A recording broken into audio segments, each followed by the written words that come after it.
Do you know about a Valencia tourist card? It's a card that gives you free entry to 20 museums and 24, 48 or 72 hours unlimited metro, tram and bus travel around Valencia. The first you need to make, activate the card and you can use it to travel from and to the airport.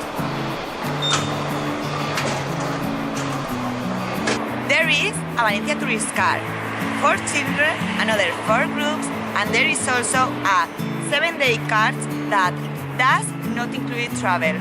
You can buy it online or in the tourist offices.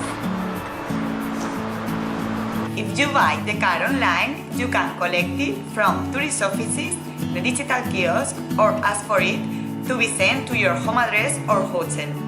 Remember to return it for recycling. In addition to using public transport with the Valencia tourist card, you can enjoy free entry into municipal museums and monuments.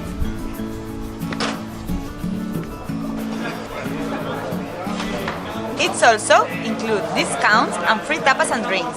Come and visit Valencia.